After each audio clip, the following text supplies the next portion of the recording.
So we have some more updates for the Final Fantasy VII Remake project directly from the developers, where they talk about how they want to try and make the ending of the 7 Remake project even more moving than the original game's ending. So if any of that sounds cool to you, feel free to click the like button. You can leave a comment, subscribe, and smash the bell icon with a dolphin blow if you want to keep up with the channel. Even doing just one of those things really does go a very long way to help me out. So over the weekend, an Indonesian convention by the name of Inacon was held, where the co-director of Rebirth, Motomu Toriyama, as well as Teruki Endo, who is the battle director for Remake and Rebirth, attended. They got to meet some fans, answer some fan questions, and one of these questions led to Motomu Toriyama talking about wrapping up this entire trilogy. Now, this information comes to us from user Windermeyer on Twitter. However, there was further translation and clarification by Genki as well. So we'll be pulling from that. So on the game's ending, Toriyama says, "I want to promise that we will resolve all the mysteries that were opened up in the ending of Rebirth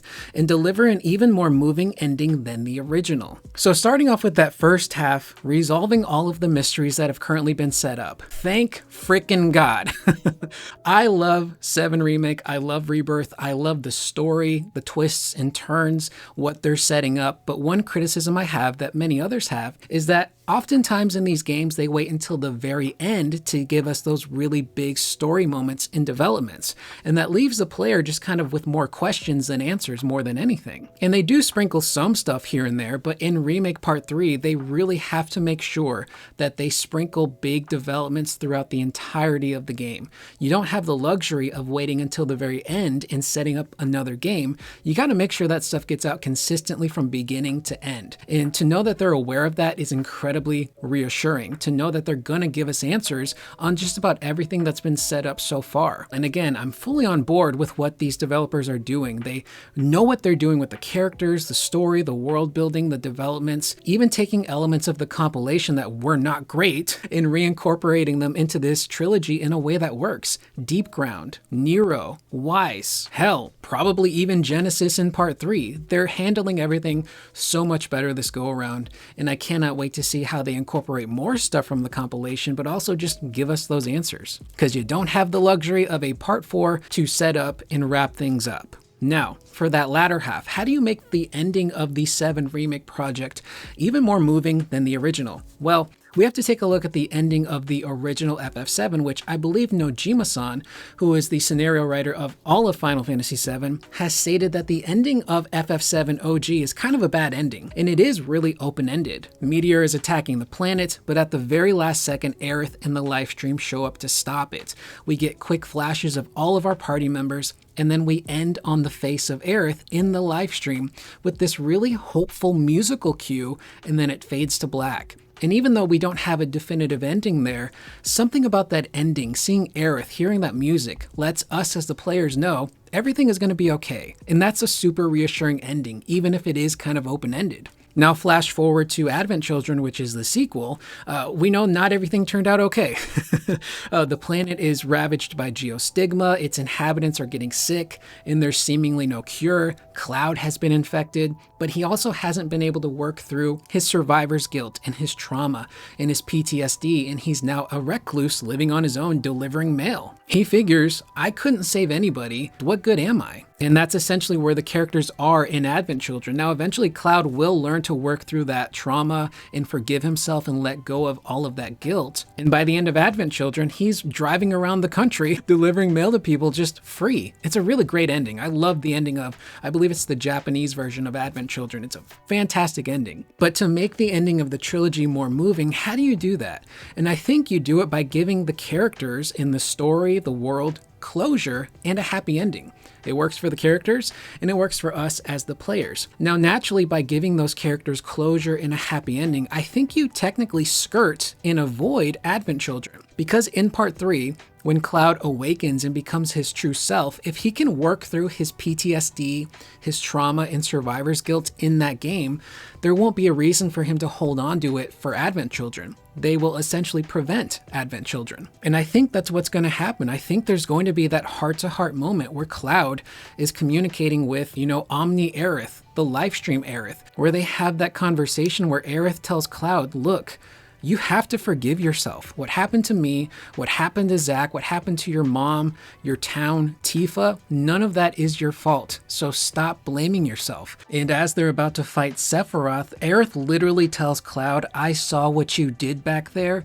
Thank you. Meaning, I saw you made the effort. You attempted to save me. That's all you could do, and that's what counts. Obviously, Cloud doesn't realize that in the moment. He's like, thank me when we're out of this, because Cloud is a big old Dumbo, and he doesn't know what's going on. But Aerith realizes none of this is his fault. She's trying to tell him that ahead of time. And it's almost like she's trying to help him repair himself in real time instead of waiting for it to fester until they get to Advent Children. And I think that's going to be a really beautiful and moving, cathartic moment for Cloud and for the player. For Cloud to finally realize, like, you know what, I did what I could, but I couldn't stop it, and that's not my fault. That's okay. To have that reassurance from Aerith to Cloud, I think is going to be so crucial to ending this entire trilogy on a positive note. And I think you go even further by allowing the party, everyone, to say goodbye to Aerith one last time. It's almost like that scene in Advent Children where Cloud sees Aerith and Zack in the church walking into the white light, and he knows everything's going to be okay. Those two are together, and he's going to see them again one day. But I think you extend that to allow everybody to say goodbye to Aerith for one last time before she inevitably returns to the planet. And I think it's going to be the same for Zack. He's alive now for a specific purpose, and that's to help out Cloud and the party and to stop Sephiroth. But after everything is said and done, I think he too will inevitably have to die and return to the planet. But it'll be okay because he can have that closure with Cloud. He can see how far Cloud has come. And I'm getting myself emotional. I'm getting kind of choked up thinking about it, to know that there could also be a heart-to-heart moment where Zack just looks at Cloud and he's like a proud father or a proud older brother, and he realizes how far Cloud has come as a person and how much he's done. And he knows that he can leave the world, you know, in the hands of Cloud and the party, because everyone's going to be okay. And everyone's going to have that big happy ending. Aerith and Zack will be together and return to the planet. Cloud, Tifa, Barrett, everyone will have beaten Sephiroth, and the planet will be saved. You've avoided Advent Children. Cloud has worked through all of his trauma, and everyone has a happy ending and can live together. Because at the end of the day, when this trilogy is said and done, we don't know if we're going to see these characters again. Now, granted, Final Fantasy VII is a very popular IP. People know of it. I don't think Square is going to want to just push it to the side and never use these characters ever again, because we will see Cloud, we will see Sephiroth, maybe even Tifa in other games, maybe as guest characters, but we don't know what they're going to do as far as a follow-up. Will they attempt to do another follow-up video game to continue the story? Because how do you top the story of FF7, including Advent Children? I don't know if there's really a way to do that. I don't know if you can introduce a new threat that is as big as Sephiroth or Genova. It might be a little bit too ambitious to attempt to do that, and I think that might be the end of the road for these characters, again, not including guest appearances in other video games. So you really got to make sure that you stick this landing and give the players and the characters opportunity to receive that closure, and let everyone know this is our story, we're tying a bow on it, and there's no loose ends hanging off.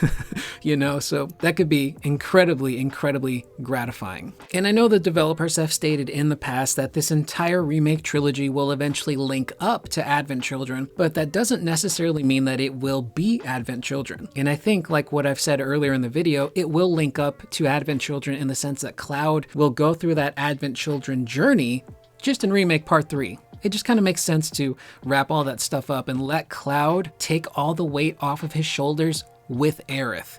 I think you really need it, and it could just be this really beautiful moment. And again, I need to stop this video because I'm going to start crying thinking about these characters and the music and what we're going to experience in that game, and I just can't wait. And one last little bit of information, again, this comes to us from Windermeyer. Motomu Toriyama also talks more about more freedom for the characters, improving traversal and exploration. And again, I think that's going to come down to more chocobos, the gold chocobo, which is going to be the jack of all trades. It's going gonna fly, it's gonna use water, it's gonna be super fast, it's gonna be turbo chicken. That's also including the high wind and just trying to figure out how big is the high wind going to be, how is it gonna navigate this landscape. And I think this is something I've been thinking about. Incorporating the high wind, I think that means that the new areas that they add to this pre-existing world might be even bigger than the areas that we had in Rebirth. And I think that's specifically to try and accommodate the high wind, because I don't know if you want to have just like one section of each world that has a helipad that can hold the high wind. I think they want to give players enough freedom to fly the ship and land wherever they want. So I think that's where they're trying to figure things out. But either way, that is the video. Let me know in the comments down below, what do you guys think they're going to do in Remake Part 3 to give this ending some oomph and make it even more moving than the OG's ending? I am Curious Corduroy. I will see you guys in the next video. Please remember to always be excellent to one another.